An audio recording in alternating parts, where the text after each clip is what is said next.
Hello and welcome to Bhaduri Foundation. Let's study chapter Lifelines of National Economy, chapter 7, class 10 NCERT. The movement of goods and services from their supply location to demand location necessitates the need for transport. Goods and services एक जगह से दूसरी जगह जाती है, इसी के लिए हमें ज़रूरत पड़ी ट्रांसपोर्ट सिस्टम की. The efficient means of transport are prerequisite for fast development of the economy. अगर इकोनॉमी को फास्ट डेवलप करना है तो ये प्री रेक्विजिट है एक अच्छा transport system. The transport mode can also be classified into land, water and air transport. The transport, communication and trade are complementary to each other. Transport, communication, trade एक दूसरे को सपोर्ट करता है. They are complementary to each other. Today India is well linked with the rest of the world despite its vast size, diversity and linguistic and socio cultural plurality. Modern means of transport and communications are considered as lifelines. Modern means कि जो transport है और communication है वो lifeline कही जाती है of national economy of our nation because efficient network of transport and communication is a prerequisite for local, national and global trade of today. India is one of the largest road network in the world, aggregating to about 56 lakh kilometer. In India, roadways have an edge over railway, the reasons being India का जो road network है वो 56 lakh kilometre है और roadways जो है उसको कुछ बेनिफिट्स है ओवर रेलवेज. इसके रीज़न है the construction cost of the road is much lower than that of railway lines. Roads can traverse comparatively more dissected and undulating topography. जो ऊंची नीची टोपोग्राफी है उस पर रोड ही काम करता है. The roads can negotiate higher gradients of slopes and as such can traverse mountains such as Himalayas. Mountains में एक्रॉस बनाया जा सकता है रोड को. हायर जो ग्रेडियंट्स है उन पर भी रोड बनाया जा सकता है in comparison to railway lines. The road transport is economical in transportation of few persons and relatively smaller amount of goods over short distance. छोटे डिस्टेंस के लिए या स्मॉलर अमाउंट ऑफ गुड्स है या फ्यू पीपल्स के transportation के लिए road system ही एफिशिएंट और चीपर मोड ऑफ ट्रांसपोर्ट है.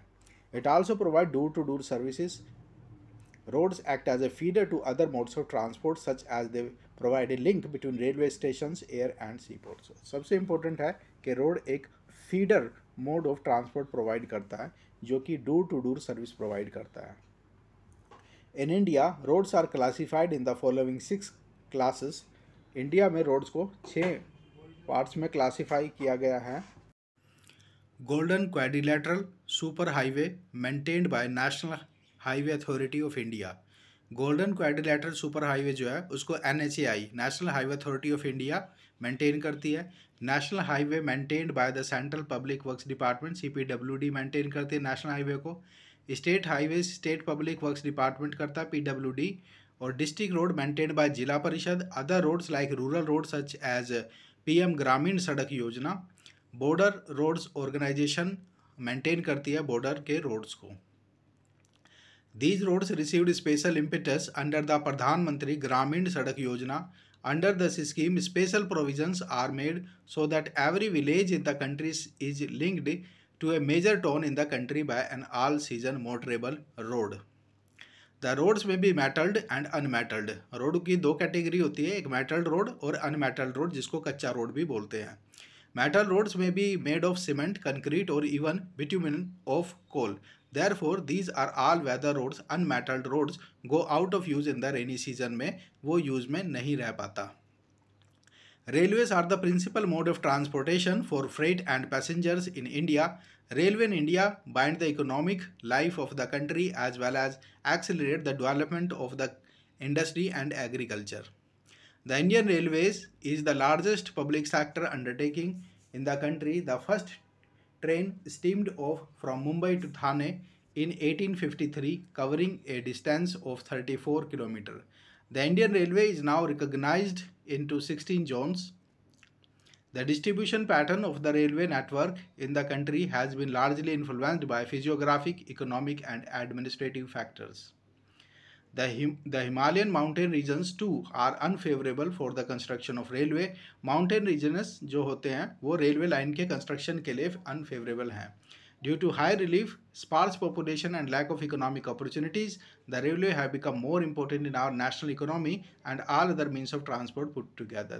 लेकिन जो इंडियन रेलवे है वो सबसे ज़्यादा इम्पोर्टेंट है, बहुत ही इम्पोर्टेंट रोल है उसका. अगर सारे मीन्स ऑफ ट्रांसपोर्ट को एक साथ रखा जाए तो in comparison to railway is more beneficial for the Indian economy. However, rail transport suffers from certain problems also.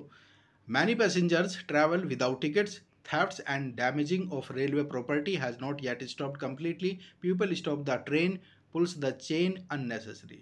जो प्रॉब्लम्स है रेल ट्रांसपोर्ट में वो ये है, लोग विदाउट टिकट चलते हैं, पब्लिक प्रॉपर्टी को नुकसान पहुंचाते हैं, थेफ्ट करते हैं, चेन खींच लेते हैं, स्टॉप करते हैं अननेसेसरी.